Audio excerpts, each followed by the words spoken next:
And it's also now that it is in Jesus Christ èyí ni nínú Kristi Jésù that we are reconnected.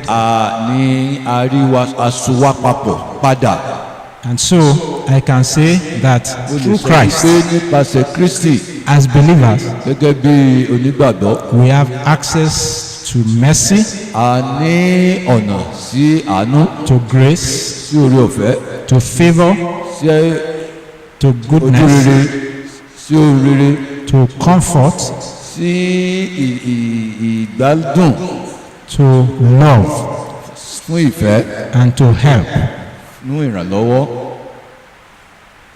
And when we have all this, nígbà tí a bá wá ní gbogbo nǹkan wọ̀nyí, access in life always hasten the journey of a man. ní ọ̀nà ní ayé ó máa ń jẹ́ kí ọ̀nà ènìyàn yá. When man lacks access, tí ènìyàn bá ní tó bá rí ọ̀nà, his journey to lifting will always in Egypt through Joseph. wọ́n wà ní Íjíbítì nípasẹ̀ Joseph. But when the king that knew no Joseph came, they now became threats, and then they were turned to slaves. ìgbà tí ọba mìíràn tí ó jẹ lẹ́yìn Jósẹ́fù ó sọ wọ́n dẹrú.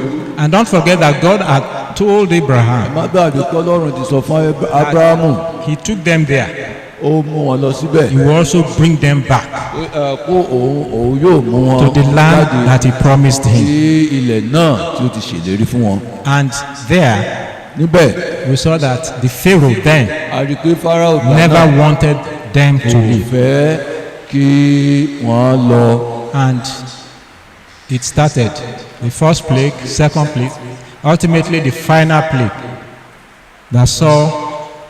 that broke the camel's back was the death of all the fourth son, human and animals. a rí ìgbà tí àwọn ìjì tí ó jà ará Íjíbítì ẹ̀kíní èkejì ẹ̀kẹta àti èyí tí ó pa àwọn ọmọ ìlú náà.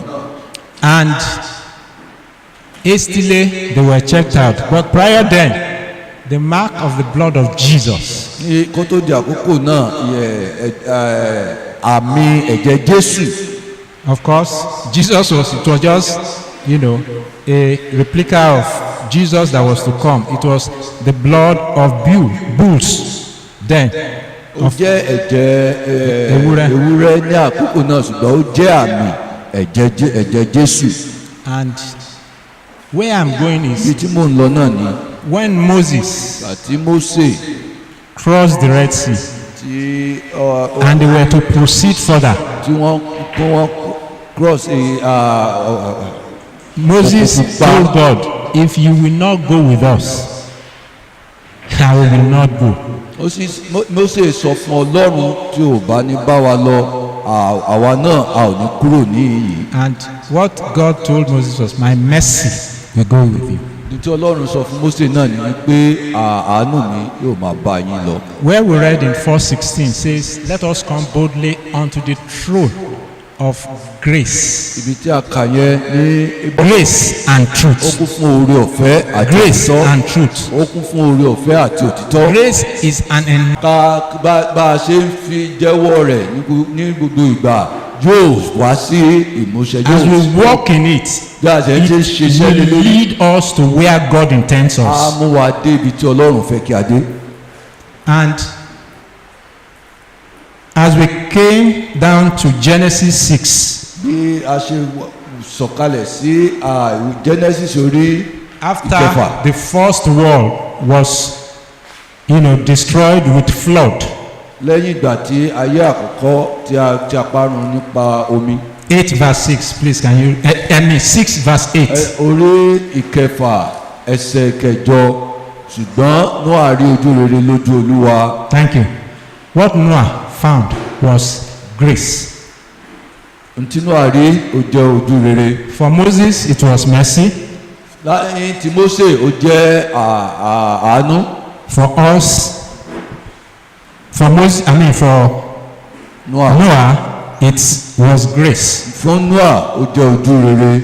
And that grace led us to 8 verse 22 of Genesis. Ojú rere yìí ó mú wa lọ sí orí kẹjọ ẹsẹ̀ kejìléní-ogún.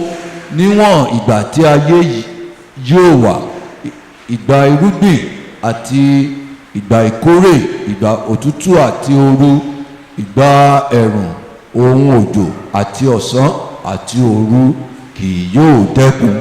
Now, what happened there? N tó ṣẹlẹ̀ níbẹ̀ ni pé when Noah sacrificed, tí ó rúbọ, we wouldn't know how many animals he used in the sacrifice, but we found out that there God said the smell, the sacrifice to God was of sweet smelling savour. Bíbélì jẹ́ pé wà wípé nígbà tí ó rúbọ, ìrúbọ náà ó jẹ́ òórùn tí ó dùn. Please, can we read Ephesians 5:1 and 2? Éfésù orí karùn-ún ẹsẹ̀ ìkíní àti ìkejì. Nítorí náà ẹ máa ṣe àfarawé Ọlọ́run bí àwọn ọmọ ọ̀wọ́n, ẹ sì máa rìn ní ìfẹ́ gẹ́gẹ́ bí Kristi pẹ̀lú ti fẹ́ wa, tí ó sì fi ara rẹ̀ fún wa ní ọrẹ àti ẹbọ fún Ọlọ́run fún òórùn dídùn. Okay, and that was what God smelled, and He made. Èyí ni ohun tí Ọlọ́run tí ó gbọ́. That covenant with the generation of men, that this present world will no longer be destroyed with the flood. Tí ó fi nú májẹ̀mú pé ìran tí a wà yìí a ò ní fi omi pa rẹ́ mọ́. And talking about sacrifice, we also knew that Abel offered sacrifices with Cain, but Abel's sacrifice was accepted. A rí i pé Abẹ́lì àti Kéènì náà wọ́n ṣe ọrẹ, ṣùgbọ́n ọrẹ Abẹ́lì ó ṣe ìtẹ́wọ́gbà wájú Ọlọ́run. And so in Romans 12:1 and 2. Ní Róòmù orí kejìlá ẹsẹ̀ ìkíní àti ìkejì.